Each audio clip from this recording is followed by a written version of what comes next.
Será que servir a Deus é uma jornada solitária? Será que crescer em Cristo, se desenvolver em Cristo e se aproximar dele é algo que eu faço individualmente ou eu posso fazer em unidade? Hoje nós vamos aprender a respeito de como eu posso conhecer a Deus através do corpo de Cristo. Se esse assunto te interessa, fica comigo nesse vídeo.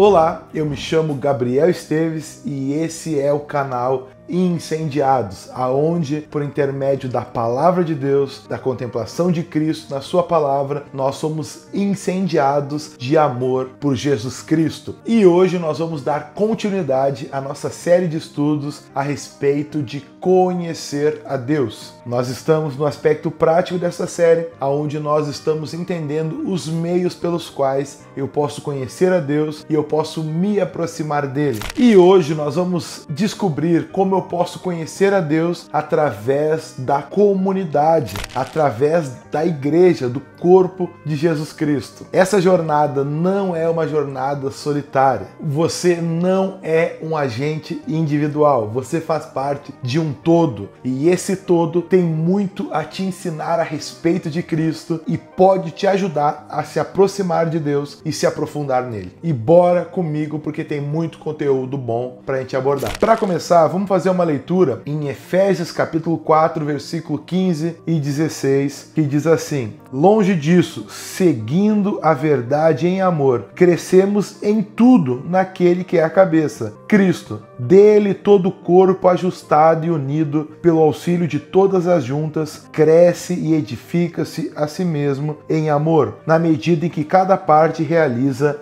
a sua função. Com base nesse texto, eu quero iniciar a nossa conversa de hoje, onde nós vamos entender a importância do corpo de Cristo e vamos compreender também que esse é um dos meios que Deus deixou para que nós possamos crescer e nos aprofundar nele. O corpo de Cristo, ele é importantíssimo para que os crentes na sua individualidade possam se aproximar do Senhor. E para iniciar essa conversa e você entender como o corpo de Cristo pode te aproximar de Jesus Cristo, te aproximar do entendimento e te dar mais conhecimento a respeito de Deus, a gente vai definir o que é a igreja, o que é esse tal corpo de Cristo. E aqui eu tenho que dar os devidos créditos ao Douglas Gonçalves, do Jesuscope, porque a definição do que é ser igreja, eu aprendi com ele através de um conteúdo dele que me edificou demais. E desde então eu uso essa definição para compartilhar com a galera que eu ensino. Aberto esse parênteses, eu vou definir igreja da mesma forma que ele definiu, fazendo e seguindo a mesma linha de raciocínio. Então, antes de nós definir o que é ser igreja, o que é a igreja, nós vamos definir o que não é igreja. E já começa por aqui. Igreja não é um templo. Igreja não é quatro paredes, como muitas pessoas pensam. As pessoas usam a expressão: eu estou indo para a igreja, eu vou para a igreja. Eu não vou à igreja, eu sou igreja. Uma segunda coisa que a igreja também não é, que muitas pessoas falam e acreditam, até por algumas semelhanças práticas, a igreja não é um hospital. Por que a igreja não é um hospital? Porque o hospital é um local aonde eu vou e eu não tenho interesse de ficar lá. Eu vou no hospital, eu vou para receber cura, mas eu não quero ficar naquele hospital. Se você é que nem eu, você não quer ir para o hospital de jeito nenhum. A gente usa a expressão: a igreja é um hospital, mas na verdade ela não é um hospital. Embora nesse ambiente pessoas são curadas, pessoas são tratadas por Deus, a igreja não é um hospital. Outra coisa que a igreja não é, ela não é um elevador ou um ônibus de viagem, não é um lugar aonde eu entro, eu compartilho aquele ambiente com algumas pessoas, mas meu foco é apenas subir. Isso não é ser igreja. Não é aquele lugar onde eu entro, fico durinho, não quero nem olhar para o lado, cumprimento, já fico constrangido porque tem alguém ali, eu não estou à vontade de compartilhar aquele ambiente. A igreja definitivamente não é um elevador, aonde de forma obrigatória eu compartilho aquele espaço até nós chegarmos num objetivo. No caso, seria subir.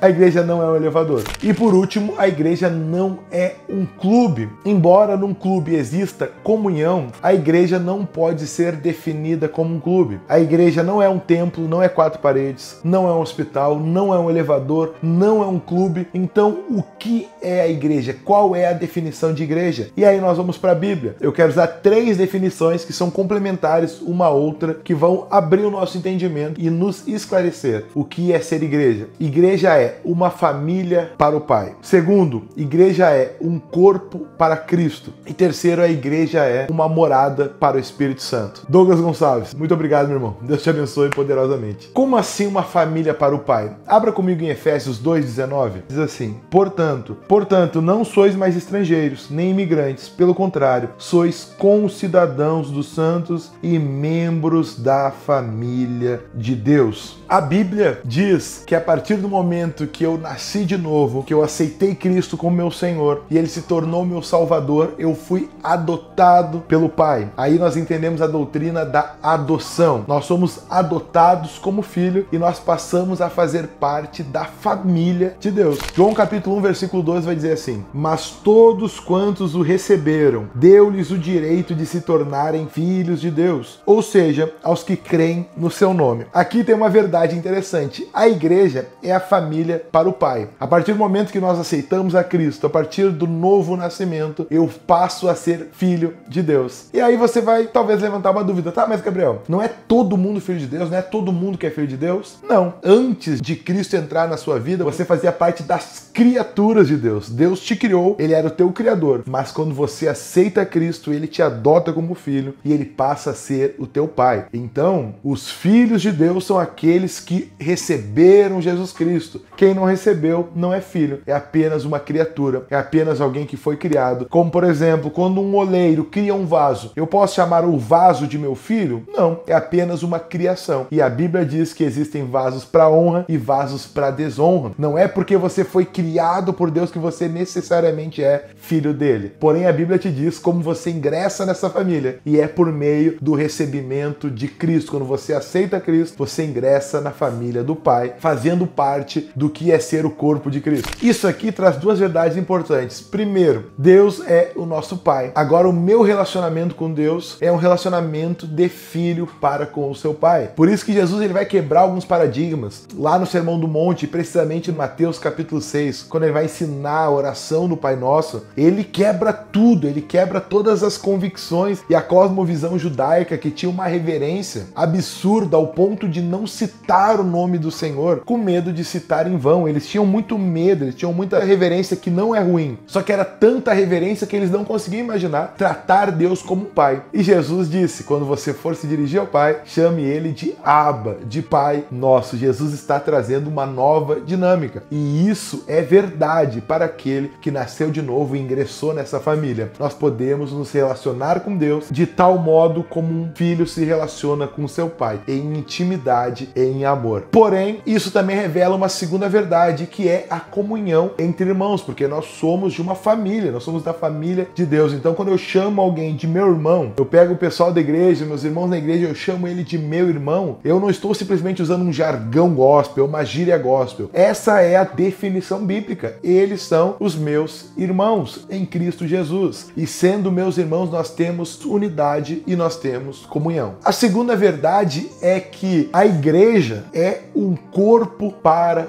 o Filho. Abra em 1 Coríntios capítulo 12, versículo 12 até o 14, que diz assim: Porque assim como o corpo é um, e tem muitos membros, e todos os membros, sendo muitos, constituem um só corpo, assim também com respeito a Cristo, pois todos nós somos batizados em um Espírito, formando um corpo, quer judeus, quer gregos, quer escravos, quer livres, e a todos nós foi dado de beber de um só Espírito, porque também o corpo não é um só membro, mas são muitos. A Bíblia está nos dizendo que nós somos o corpo para o Filho. Isso fala da nossa unidade como igreja. Na igreja nós vamos ver a doutrina, por exemplo, dos dons espirituais, dons ministeriais. O que são esses dons ministeriais? Dentro deste corpo existem pessoas com diferentes funções. Existem pastores, existem mestres, existem missionários, existem profetas, existem pessoas com diferentes funções dentro do corpo, pessoas com diferentes funcionalidades, porém todos fazem parte de um só corpo. E quando a Bíblia fala dos dons, tanto ministeriais quanto espirituais, a Bíblia vai ser enfática numa verdade: isso foi dado para edificação da igreja. Nós somos um povo caminhando em unidade com um propósito, que é nos aproximar de Cristo, é nos conformar a Cristo e morar eternamente com Ele no céu. Desse modo, cada um desses membros do corpo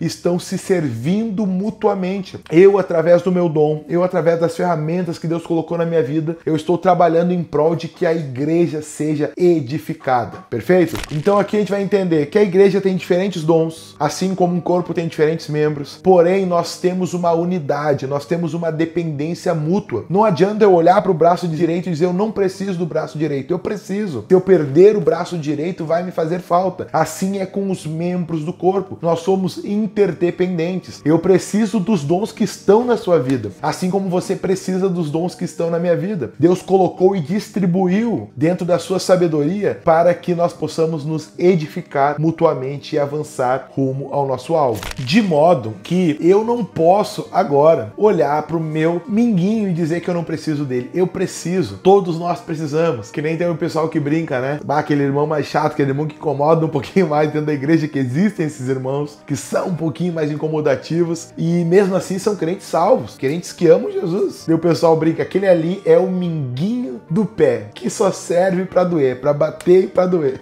Pode ser, mas faz parte do corpo. Por isso que a Bíblia diz que nós precisamos suportarmos uns aos outros. Paulo não diria isso se não houvesse a necessidade de suportar. Se ele já está avisando que eu preciso suportar, é porque tem essa necessidade. Essa necessidade existe, eu preciso suportar os meus irmãos. Porém, a igreja também é uma casa para o Espírito Santo. 1 Coríntios 3,16 diz assim: não sabeis vós que sois o santuário de Deus e que o Espírito de Deus habita em vós? Aqui a Bíblia está revelando a terceira verdade a respeito da igreja. A igreja é a casa do Espírito. O Espírito Santo habita em cada um dos crentes que nasceu de novo. E aqui é importante nós já entendermos uma distinção. Hoje no meio pentecostal, no meio evangélico pentecostal, tem pessoas que acreditam que se não recebeu o batismo com o Espírito Santo, que se não fala em línguas, ele não tem o Espírito Santo. Isso é uma inverdade, porque sem o Espírito Santo tu não viria a crer e tu não viria a se arrepender. A teologia pentecostal ela é muito enfática no dizer que eu recebo o Espírito Santo quando eu aceito a Cristo, e o revestimento de poder é uma promessa de Atos 1:8, ou seja, que nós seremos cheios do Espírito para exercer o ministério. Então aqui nós temos que entender a distinção. Todo crente dentro da igreja, ele tem o Espírito Santo, se ele nasceu de novo, porque a Bíblia fala que existe joio e trigo, então isso é um tema para uma segunda aula. Mas não quer dizer que aquele cara que talvez não recebeu essa segunda bênção, esse revestimento de poder que a teologia pentecostal enxerga como falar em línguas, não quer dizer que esse cara não tem o Espírito, apenas ele ainda não foi contemplado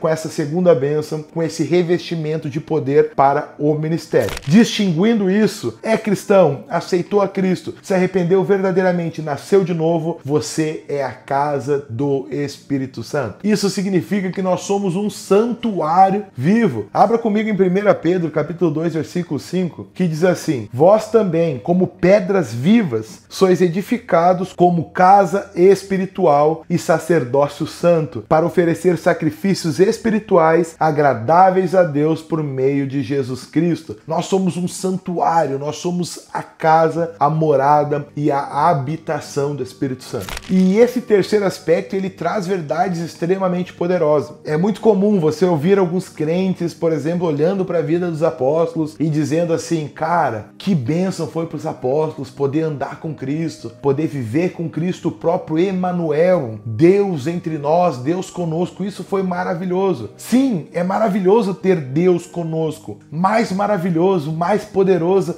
é ter Deus em nós. E isso que o Espírito Santo é Deus habitando em nós. Tem pessoas que pensam que o Espírito Santo é como se fosse uma substituição. Saiu o jogador principal, o Messi está saindo, agora eu vou substituir por um jogador ali para suprir, que é um step, nada disso. Jesus não vai falar a respeito da promessa do Espírito Santo, ele diz assim, que se eu não for, o Consolador não vem. Como se ele dissesse, cara, eu preciso ir, porque para vocês avançarem de nível, para que as próximas coisas do plano de Deus aconteçam, isso é necessário que venha o Consolador, aquele que vai nos guiar em toda a verdade, aquele que vai nos fazer crescer, aquele que vai nos desenvolver, e aí nós teremos que entrar no ministério do Espírito Santo em relação à igreja, que é extremamente profundo. É um tema para uma próxima série, e a gente está chegando no final dessa aqui, e eu já vou dar um spoiler, a gente vai ter uma série a respeito do Espírito Santo. Já comenta aqui embaixo, eu quero a série sobre o Espírito Santo, que daí eu acelero ela e a gente vai para cima. Eu quero encerrar e fechar fechar esse ponto da igreja como a morada para o Espírito é dizendo que o Espírito Santo é o poder capacitador da igreja. É através do Espírito Santo e do poder do Espírito Santo que a igreja cresce e avança e ela não para.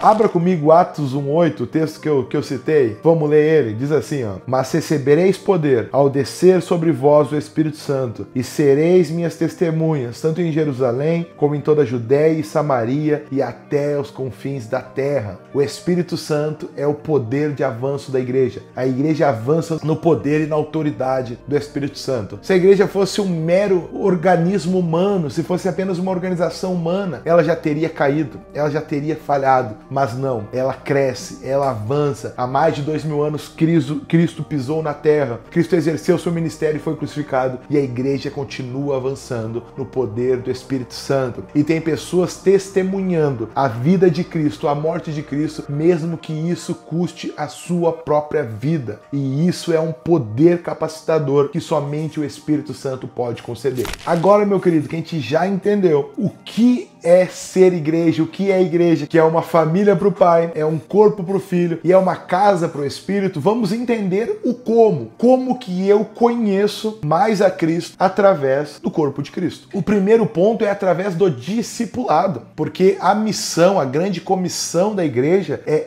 ir por todo o mundo pregando o evangelho a toda criatura e fazer discípulos. A missão é fazer discípulo, é discipulado, é vida na vida. Então, a partir do processo de discipulado, eu me aproximo mais de Deus. Eu preciso, como cristão, ser cuidado por alguém. Eu preciso ser pastoreado. Eu preciso ser ensinado. Eu preciso ser discipulado. Pois as experiências que Deus colocou na vida do irmão, na vida da pessoa que está me discipulando, vão servir para me trazer crescimento e edificação na fé. E assim eu passarei a conhecer mais intimamente o Senhor. Segundo, através da comunhão da igreja, pois a comunhão faz justamente isso. Nós misturamos vida, é vida na vida. E aí começa a questão de ser irmão. E aqui eu vou citar mais uma vez o Douglas Gonçalves, que eu gosto muito de uma definição que ele dá, que ser irmão não é simplesmente eu chamar querido, querida. Ser irmão é ter liberdade para entrar na casa do outro e abrir a geladeira. E obviamente a gente não está falando da pessoa exceder limites. A gente está falando de pessoa ter uma tamanha liberdade. É isso que o irmão faz. Usando o meu termo lá de guri, o irmão não é aquele cara que quando vê outro irmão apanhando ele vai lá e separa. O irmão chega na voadeira. E não é uma referência à violência. Eu estou dizendo que irmão se entrega pelo outro irmão. E a Bíblia diz que nós temos que ter um tal nível de confiança no nosso irmão, a ponto de eu, no momento de fraqueza, poder recorrer a ele. Inclusive, se for necessário, confessando meus pecados a ele e ele orando por mim para que eu seja curado. Então, esse processo de comunhão, ele é extremamente importante para que a gente possa crescer na fé. O cordão de 3 dobras, ele não se rompe facilmente. Eu preciso ter alguém para recorrer, alguém para chorar comigo, para orar comigo. Isso faz parte de ser igreja. Eu conheço mais a Deus através do corpo, através da igreja, na participação dos dons. Como eu falei, a Bíblia diz que o Espírito distribuiu dons, distribuiu ministérios com a finalidade de edificar a igreja. Então esses dons que a gente vê não é para dar show, não é para um cara ficar rico fazendo revelações, não. Os dons são concedidos para que a igreja seja edificada, para que haja crescimento, e nós temos que ter essa visão. Eu vou crescer através dos dons que estão no meu irmão, mas os dons que Deus me concedeu, que Deus colocou na minha vida, o foco deles é serviço, não benefício próprio. Então a igreja, quando eu estou no corpo de Cristo, o eu fazer parte do corpo de Cristo vai trazer crescimento, comigo usufruindo de dons que estão na vida dos meus irmãos, como eu servindo eles através dos meus dons. E aí a gente vai para o último ponto, porque eu também cresço através do corpo de Cristo quando eu passo a servir a igreja, quando eu passo a servir o corpo. Abre em 1 Pedro, capítulo 4, versículo 10 e 11. Diz assim: cada um administra aos outros o dom como o recebeu, como bons despenseiros da multiforme graça de Deus. Se alguém falar, fale segundo as palavras de Deus. Deus? Se alguém administrar, administre segundo o poder que Deus dá, para que em tudo Deus seja glorificado por Jesus Cristo, a quem pertence a glória, o poder para todo sempre. Amém. Eu sirvo a igreja através do meu dom, assim como eu usufruo dos dons que a igreja tem para me fornecer, e assim eu cresço, eu sou edificado, eu também administro os dons. Eu, como um bom mordomo, eu uso esses dons para o crescimento e para servir a igreja. E aí entra um ponto importante da mentalidade que eu devo ter como corpo. É mais ou menos como o casamento. Como assim? Muitos casamentos dão errado por uma percepção errada. O marido casou para que a esposa o faça feliz, e a esposa se casou para que o marido a faça feliz. Desse modo, os dois estão esperando coisas do outro, mas não estão dispostos a entregar nada pelo outro. Quando na verdade a mentalidade que faz a coisa dar certo é mais ou menos o seguinte: eu me casei porque eu quero fazer ela feliz. E aí ela vem com o mesmo pensamento: eu me casei com ele porque eu quero fazer ele feliz. E agora os dois estão preocupados em servir mutuamente. Ambos são satisfeitos e ambos ficam felizes. Isso é o pensamento da igreja. Hoje a igreja, com todos os recursos, tecnologia, estrutura que nós temos, eventos, as pessoas estão indo consumir um culto. Elas não estão indo entregar um culto a Deus, elas estão indo lá para consumir. De modo que a pessoa fica: pô, o ar não estava legal, o som estava meio alto. A pessoa está lá, sabe, avaliando, ela não está entregando. E não é essa mentalidade. Você tem que ter o desejo de servir. Deus colocou dons na sua vida, Deus te entregou alguma coisa. E essas coisas que Deus colocou em ti é para o crescimento, para a edificação de outras vidas. Preste atenção no que eu vou te falar agora. Deus não entrega nada para você usufruir sozinho. Deus sempre vai enxergar além de ti. Se Deus te deu uma empresa, Ele não pensou somente em te suprir, Ele pensou além de ti.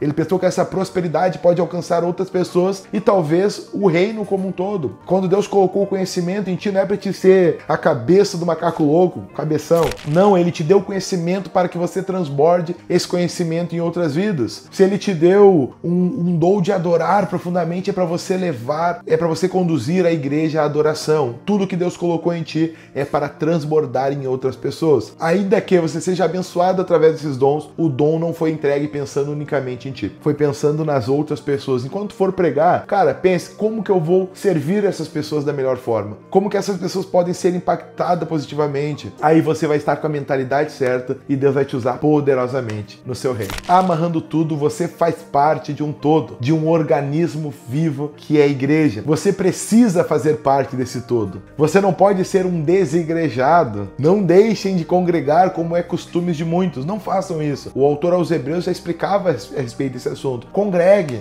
Eu vou assistir culto online. Agora, talvez até me assistindo aqui tem algum desses. A galera consome todo o conteúdo digitalmente e acredita que não precisa congregar. Você precisa. Deus entregou isso para o seu povo, essa comunhão, essa unidade. É o que Ele queria e Ele ensinou isso durante os 3 anos e meio do seu ministério. Nós temos vários exemplos de Jesus lavando os pés, de Jesus ensinando o amor, de Jesus explicando que Ele dava vida pelos seus amigos, e depois João lá nas suas epístolas reforçando que é isso que nós deveríamos fazer, servir-nos mutuamente. Você faz parte de um corpo. Se você ficou até aqui, Deus te abençoe poderosamente. Dá um like, comenta a tua opinião, me diz se tu concorda, se tu discorda, se tem algo que tu quer acrescentar, deixa aqui embaixo para que eu possa saber. E para mim saber que você chegou aqui, digite assim, eu sou o corpo de Cristo, que aí eu vou saber que você chegou até o final. Perfeito, meu querido? Se inscreva no canal se você está chegando agora, tem muito mais conteúdos por vir. Que Deus abençoe a tua vida, tamo junto e até a próxima.